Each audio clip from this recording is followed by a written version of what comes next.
The top snooker player in the world has spent the week in Singapore, not just seeing the sights, but opening up a place to groom the sport's next generation of talents in Asia.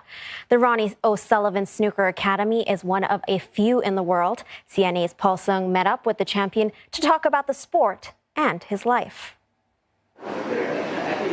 The Ronnie O'Sullivan Snooker Academy has been the talk of the town this week. The brand new venue is the place to be for aspiring players. I dropped by to check it out and meet the man behind the project and get a few tips. And among other things, I wanted to know what pushes O'Sullivan on now that he's the 7-time world champion.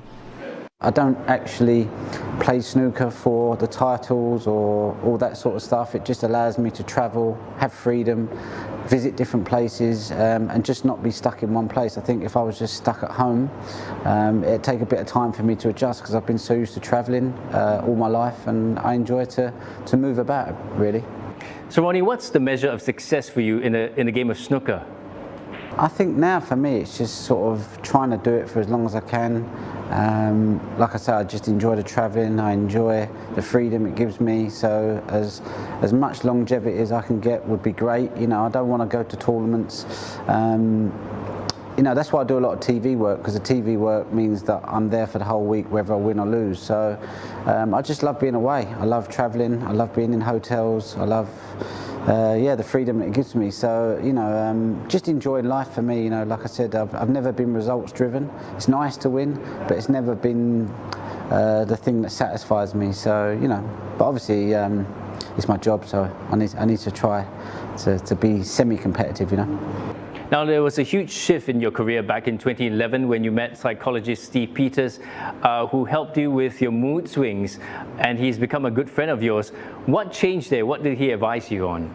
I think I was kind of driven by, if I was playing good, then I was interested in the game and I would engage and give it 100%. If I wasn't playing that good, I'd quickly lose interest and decide that, you know what, maybe this week isn't worth pursuing or trying as hard as I possibly could have done. So I think with Steve Peters, he helped me to get through the bad spots, which allowed me to sort of play my way into good form. And I think that's when my career kind of, I became a more consistent performer and started to get more out of myself. So whereas before I relied on playing well to win, the last 10, 11 years, 12 years, whatever it's been, I've managed to play maybe 60, 70% and still manage to be competitive with the top players. In your snooker career, you certainly come across various challenges, one being mental health. So how do you address that? How do you overcome that? I think I'm quite stubborn, really. You know,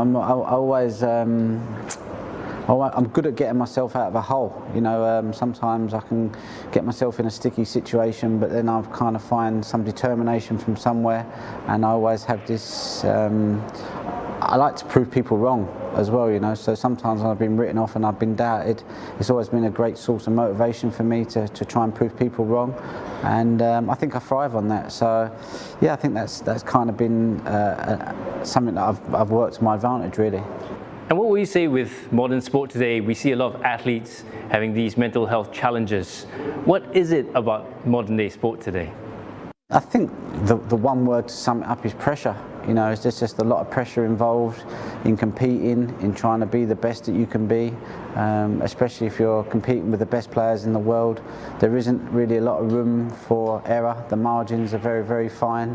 So, you know, every time you go into a game, you feel like you need to beat your best, and that's quite a lot of pressure to take into a game. You're an advocate of Asian talents. I understand that you head down to Sheffield once in a while to give tips to some Chinese snooker players. What is it about Asian talents that you so enjoy? I just think there's a lot more in depth. You know, there's some great Chinese players coming through. So, you know, I mean, I just like seeing good talent. You know, I get excited by good talent. I'd like to see that talent fulfilled, so every snooker fan gets to see great snooker. So, you know, it just happens to be a lot of very good young Chinese players. So it just only makes sense that, you know, I help some of them young Chinese players develop their game.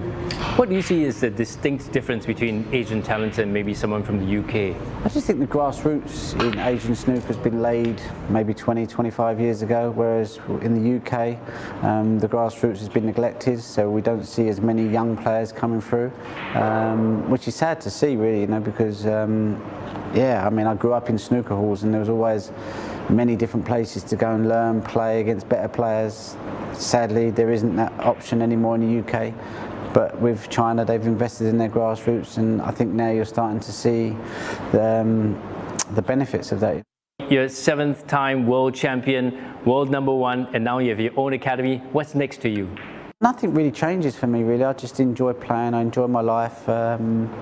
Yeah, and I just want to keep playing and be competitive. It's not about winning for me. As long as I can be competitive and feel like that whoever I play against, I can give them a difficult enough time, then I feel quite satisfied with it. You know, I know I can't go on forever, so it's just about enjoying it really and enjoying where I am with it at the moment, you know. And where he is at the moment, it is not unimaginable for him to pot his 8th World Championship. That would break his own record, but also globally sets him apart. Paul Seng, CNA Singapore.